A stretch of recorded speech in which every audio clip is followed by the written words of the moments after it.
Hi everyone. Been a while since I made a video here. I wanted to make a quick little video talking about how you could streamline your art process. This is footage from a painting I did quite a while ago, and full disclosure, when I uploaded the raw footage for it, this amounted to about 12 hours for a piece that really should only have taken me about 3 or 4. At the time, I was doing an awful lot of landscape paintings and environments, and I wasn't doing very many portraits or figures, and I think that probably was the biggest cause to how much time I wasted on this. I was looking at all kinds of references, and I didn't have a lot of muscle memory for painting faces at the time. I'm also seeing how I kind of went straight into building up forms and values straight away. It's not something I would typically do now.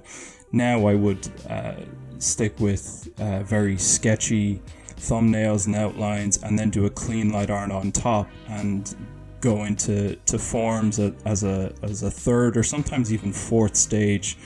But it's certainly a viable method to use to just build in the block shapes, especially if you're working on something a little bit more stylized, as this later turned out to be. I think another big reason why this turned out to be such a time waster was I hadn't drawn very many male faces, at least not for a while around the time I made this. I think it's kind of become a cliche now in digital art at the moment, how everybody just draws like pretty female faces. Not many people draw kind of gruff male faces. There are artists out there who do a lot of them. I'm a big fan of a lot of Dave Greco's work, and this was largely inspired by him. I started really getting into his work and taking apart his process and trying to adapt it into my own, because I didn't really have much of a process at the time. And here you can see in some of the footage, there's just like some dead time where I suppose I was either just looking at references, or maybe I just couldn't decide what exactly was wrong, where I needed to go next. I think I probably could have benefited from setting out some more foundational lines on the face here. I think the eyes are a little bit non-level with one another, so if you imagine if this character turned facing forward, their eyes wouldn't really be on the same plane. I think I could have worked with that an awful lot more. I think I kind of bit off more than I could chew. I should have probably done a few more practice faces before just jumping straight into this. But it's not nearly as bad as I remember it being. I can't even remember how long ago this was. Quite a long time. Okay, it looks like I'm trying to add more line art into the piece, which again, not something I would recommend at this stage in the piece. Of course, it's up to you, but now what I would do is I would have the loose sketch underneath, then do the line art and spend quite a lot of time on that, because I like having my line art quite crisp and clean, and knowing exactly where I want those really, really crushed dark values to be. And then maybe lighten them up later on in the piece in places where I don't really need them.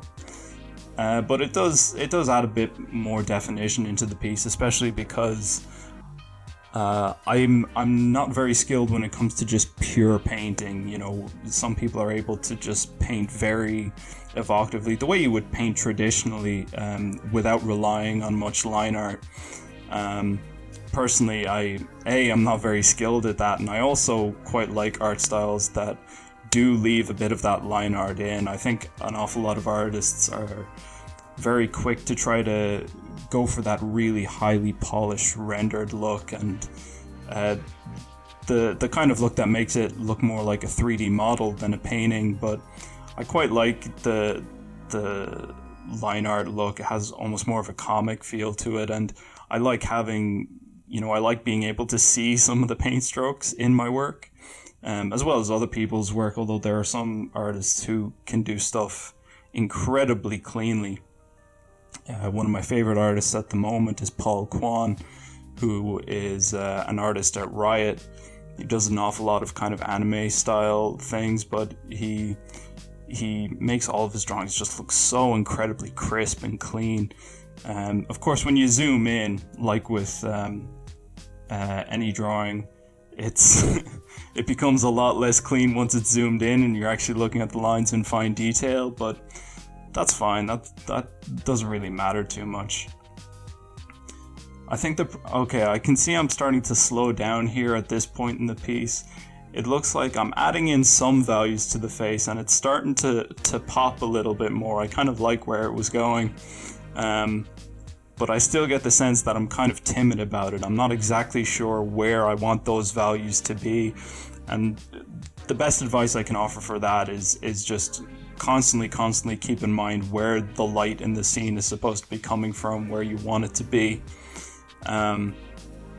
Sometimes I would even draw in an indicator of the light, something I would highly recommend you doing.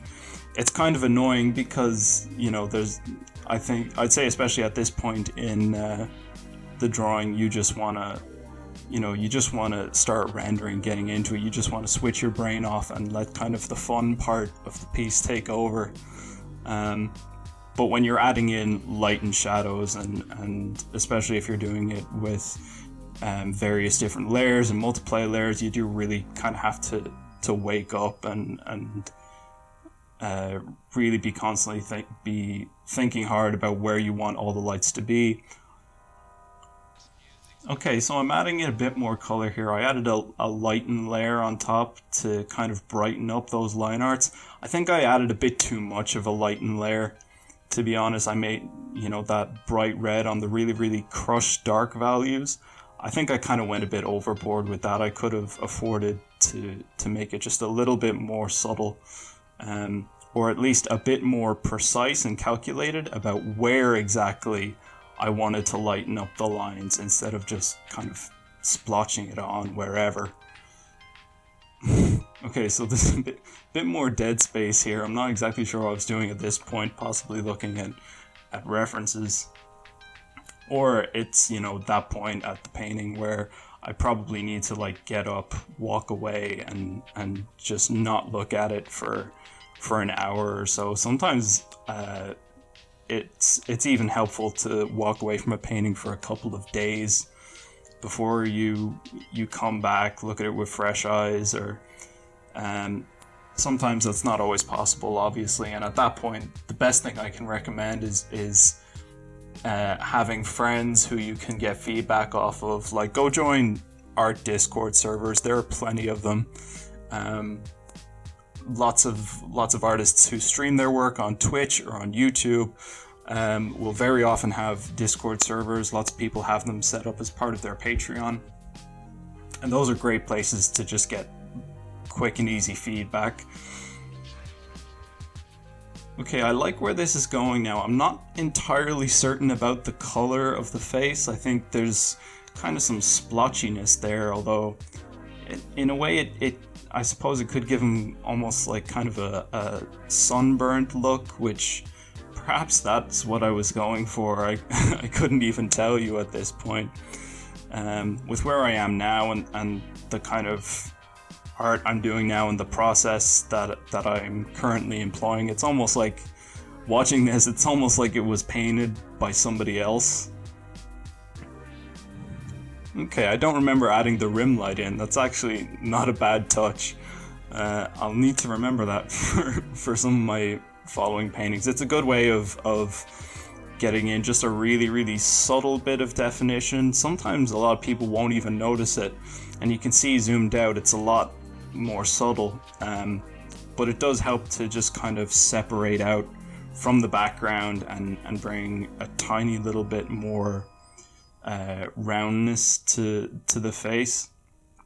But again, you still have to be thinking hard about where exactly the light is, where it's coming from, where you want it to go. Alright, at this point I think it's just sort of I just seem to be rendering and noodling. At this point, I probably, considering this was only meant to be like a rough sketch, I think I probably could have called it quits at this point. I would have been fairly happy with that, especially because, as I say, it had been quite a while since I'd actually painted faces or portraits, and especially to go for kind of a bold style like this. I think I'm getting almost like kind of a blizzardy vibe off of this. It's got, you know, those really bold shapes in it. I like it. Maybe I'll revisit this art style, and I like the way a lot of the colors are starting to pop against each other, even though they're fairly they're mostly subdued, but I like it. Maybe I'll revisit this, or maybe I'll repaint this picture at some point. But yeah, no, this is certainly not how I would go about painting something like this now. I think you could probably benefit from going back and looking at your own work and looking at your process and comparing it to what you have now, because don't take for granted that your process now is going to be better than it was before. Maybe you'll surprise yourself. Maybe you'll rediscover something that you knew then that you've forgotten and that you might want to bring back into your work. This has been good. This has been a good video. I know it's been a long time since I uploaded, but I'm planning to upload an awful lot more. I know this has been kind of like a train of thought type commentary, and I promise I'll get better at that. Alright, looks like I'm finishing up now, so I think I'm gonna call it there on the video. It's been interesting looking back on this. I hope watching it and hearing me has been helpful for you guys, and yeah, I'll see you all around.